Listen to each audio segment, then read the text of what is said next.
Hello everyone and welcome to the Gunpla Network. I'm the Spicer and today's unboxing of the 2009 Master Grade Gundam Astray Blueframe 2nd L comes to you courtesy of those fine folks over at Canadian Gundam. Canadian Gundam is your one-stop shop for all your Gunpla and plamo needs here in North America. When you're checking out their vast catalog and placing your next order, don't forget to use the promo code Gunpla Network to save 10% off. The MBF PO3 2nd L Gundam Blueframe Astray 2nd L comes to us from the Mobile Suit Gundam Seed Astray side stories of the Cosmic era from Gundam Seed. Now, the Blueframe itself technically does get some animation in this form and then I believe in its base form, but it's not in like Gundam Seed or Gundam Seed Destiny. It's like a little short special. The red frame's there as well, but we don't get a lot of screen time with this, unfortunately. It's a really neat looking design. It has a lot of different features that most mobile suits really can't claim. It's got a couple of combat knives, which are pretty cool.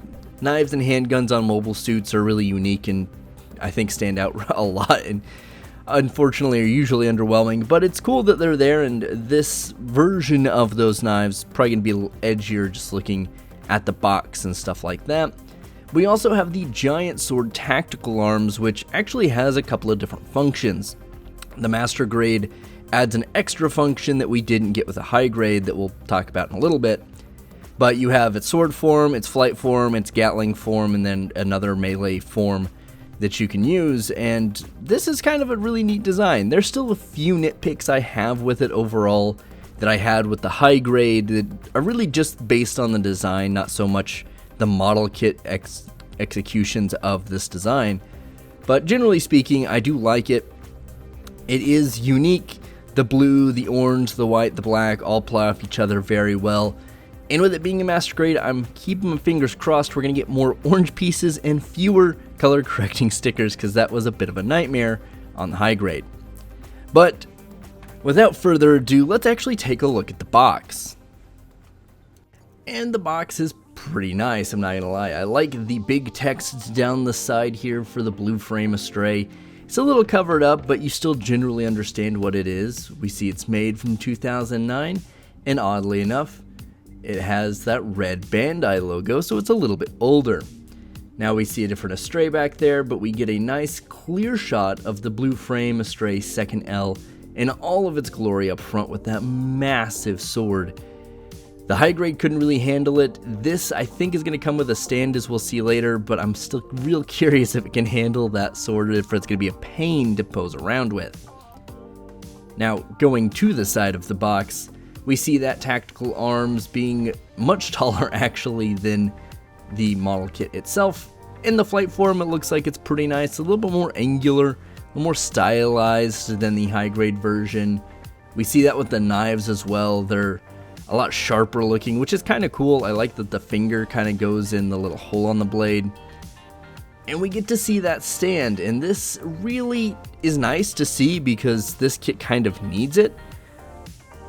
But at the same time, I just don't know if there's a way to do that without the stand. We have the markings, we have the pilot figure, everything's kind of where it needs to be. The Gatling guns are a little more angular, a little sharper on the whole backpack as a whole. Really nice looking. Really pleased to see the aesthetic design. It's kind of like a 2.0 Freedom in that way, that it is more angular, more stylized, and I kind of like that for a design like this that's already kind of out there. Now taking a look at some of the other features, we of course have the flight form, the Gatling form without the little arms on it, but it also shows you, we'll take a look at it more in a second, the extra mode the Master Grade gets, the high grade didn't, which is like a arm blade mode thingy, which looks really cool and is going to be a lot easier to wield than the giant sword. That was one of the complaints with the high grades. You didn't really have any normal weapons, and this kind of alleviates that just a little bit. We get to see the Gatling mode, looks really nice. I like the stylized version of this more than just kind of the basic looking high grade, which wasn't bad, just I think this plays up a lot more of that stylization in the design than not having it, I guess is a good way to put it. really deserves that kind of stylization. But here we are, we're back to the Gatling, the flight mode, and those cool beam effects on the handle arm blade thingies. Be interesting to see how it holds those. Hopefully they're stable. Now on to the runners. The A plate is going to give us a little bit more orange than the high grade, so that's nice to see. Got some of the vents, you got a little extra pieces here and there. Hopefully no color correcting stickers, but we'll get down to those stickers in a minute. We have all the white armor on this plate, we have the blue. Got some really nice mechanical detail. The blue frame, the red frame, any of the Astrays have a lot going on with that. So it's cool to see it here. Hopefully you get to see that detail. Taking a look at the B plate here, more white armor. We also get the pilot and both the standing and sitting positions. Get the back of the arm covers. Nothing too crazy here. Pretty standard armor. Nothing to write home about. C1 and C2 are the exact same plate and will cover pretty much all of the same armor since they're the same. You see some more of that detailing, especially there on the legs, and we'll see a little bit more in a second. But you do have a lot of nice armor showing through on quote-unquote the internal frame of this kit than you get in most other places. And you see it kind of shines through on the front, on the side, a little bit on the top there with those legs. Moving on to the C plate, and we get our first taste of blue. And like I said, this kind of being the inner frame is going to have a lot of nice mechanical detail on it. And it looks really good. I mean, panel lining this is going to go a long way, and this is one of the few kits that will show you enough of the inner frame to make it worth it. Moving on to the E1 and E1 plate. They're the identical plates, nothing here, not E1, E2, same deal. A lot of that mechanical detail, something I really like about this. I may try a wash, I don't know. Panel lining seems like this is going to be a lot of work, so we'll see. We'll see how I get through this, but hopefully it's not too bad. Go on to the F plate. We have another blue plate here that is the first part of the stand and the little arm that goes in and out of it, so it is cool to see that here. Strange it's not on another plate, but it just looks like it's an add-on to this plate. We go to the G plate now, and it's a nice black, almost kind of a gunmetal-y color, so it is going to stand out at least in terms of a finish from the blue and the white, since the white's going to be a little glossier. We have the H2 plate here, pretty small, blue, nothing to really write home about, but it's a good color. We have the I plate, which is going to make up most of the tactical arms, and it looks quite good. Some surface detailing, but not overkill. It's definitely not the same as the internal frame of the Blueframe, which is kind of nice, honestly. I think I'm going to need a break from panel lines after this. The J plate is going to give us some of the inner mechanical details of the tactical arms, so we can kind of see the Gatling gun, the handle, some of the motion parts here and there. And I really do have to say, the Gatlings having the little pointed barrels over the top looks nice.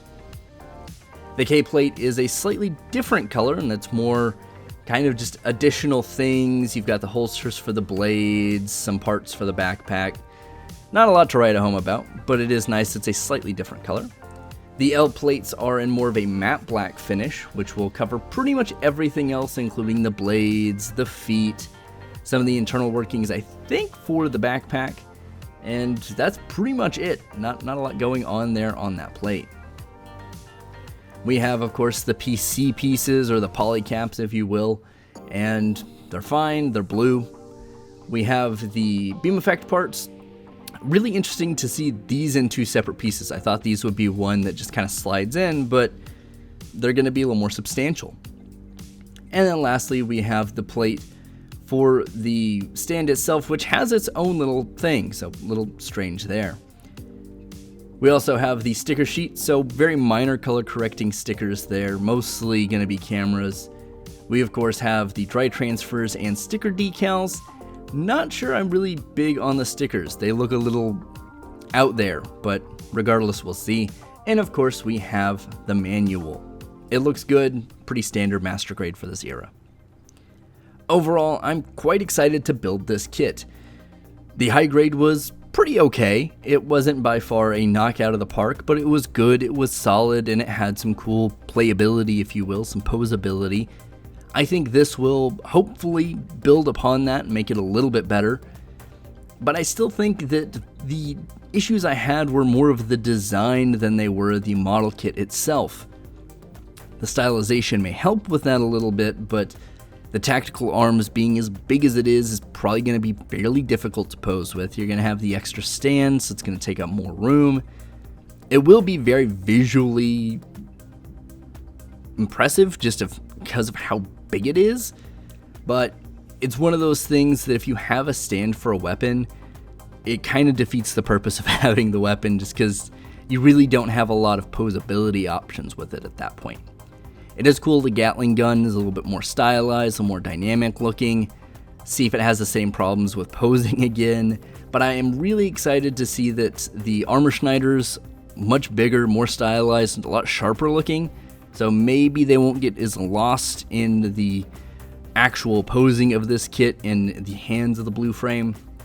And having those extra little arm bits, the blades popping off and popping onto the arms, seems like a really good move for this. I hope they're pretty sturdy, because that's a lot of plastic, because there's internal mechanisms for them swinging. So I don't know how stable it's going to be, but if it is stable and it's solid, that's probably how I'm going to pose it, honestly. It looks fine otherwise, but just the sheer problems with posing, just due to the size of the tactical arms, it really makes me a little apprehensive for this. But I am excited to see an option that I don't have to have either a big sword or a big Gatling gun thing covering the entire front of the mobile suit. But we'll see. If you've built it, let me know in the comments down below what to look out for. Hopefully I don't break anything, of course, but give me a heads up if there's anything I need to keep an eye out on. And did you enjoy the build? Hopefully I will. I'll let you know in the review. But as always, friends, I've been the Spicer here for the Gunpla Network. Please, as always, stay safe and keep on building.